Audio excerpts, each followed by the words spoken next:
my review of episode 1 of Good Omens after this. I hope not to have any spoilers.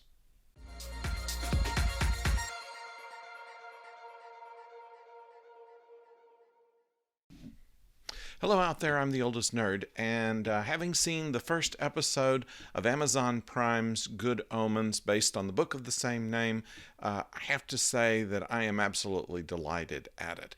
I had high hopes that something with David Tennant in it would be good, and in addition to a few Easter eggs, kind of making fun of his previous association as Doctor Who, I notice in the dialogue and in some of the scenes, they kind of make you think of that, although they don't say anything overt in that point. God is the narrator, and it's almost like The Hitchhiker's Guide to the Galaxy, where everything begins with some explanation. And my thought upon reading the book was that there is so much information that needs to be passed on that it can't all be done in a dramatic way. There has to be a narrator. Didn't think of God being the narrator. And in the same way that The Hitchhiker's Guide was done, where they give the supposition of when the earth began and said this is incorrect, and goes to two or three other characters who have the idea this was incorrect. The person that dated the earth 5,000 years ago or 6,000 years ago at 9:30 was also incorrect. Missed it by 15 minutes. This kind of humor permeated the show, and there were several laugh out loud moments in episode 1. We're introduced to the characters. Now we know the pronunciation of them. Aziraphale, who is the angel from heaven, and Crowley, who is the demon from hell. Both of them have been put on Earth since the beginning in order to try to thwart the other one, and in the process have become friends of each other because, while they don't approve of what the other one is doing, they're both kind of in it together and have gotten kind of used to the earth.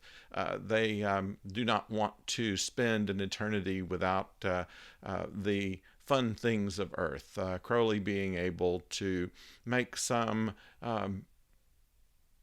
tall tales about having started World War II or inventing the Spanish Inquisition, and for Aziraphale to have a good wine cellar, some single malt scotch, and wonderful meals along with an extensive book collection has made him feel very good.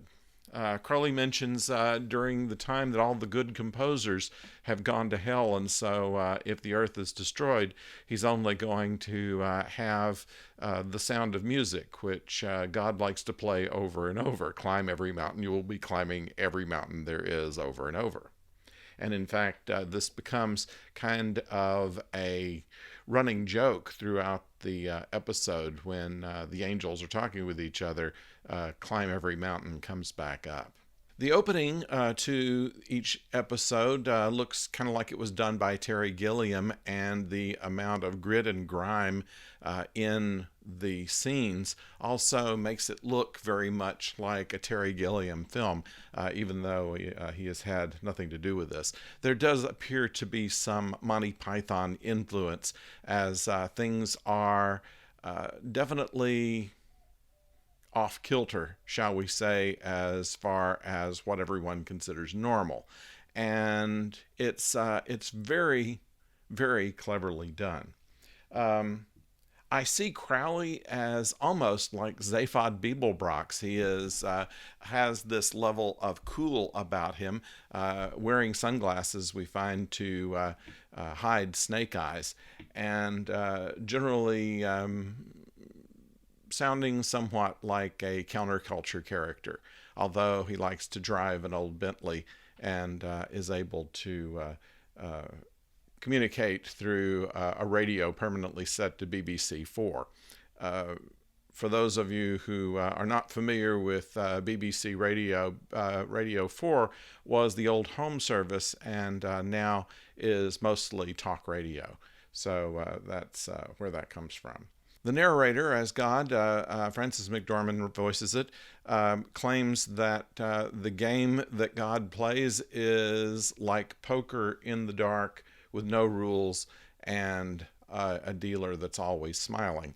It's kind of an interesting way of indicating just how ineffable, a word that's used throughout the book and is used generously throughout this episode, is the story.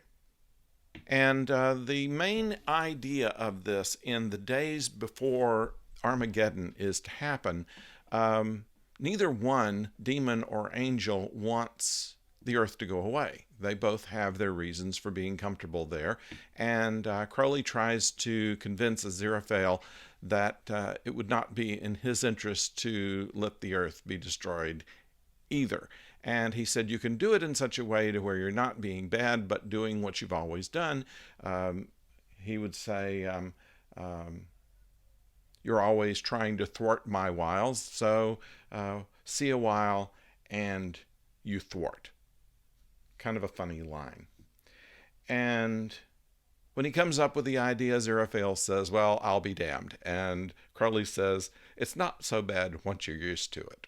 Lines like that are just delightful, and I have to say that this whole episode has been very delightful. And while I could binge watch the whole thing, I'm going to savor this. I'm going to watch it probably an episode a week and provide you with some further videos on each succeeding episode. So I hope that you will tune in for this, or whatever you do with a YouTube video, whatever. Click us up, and of course always remember to subscribe and click the bell so you know when I do a video on the next episode. Good Omens, it's on Amazon Prime. Watch it, it's great. So until the next episode, don't go far.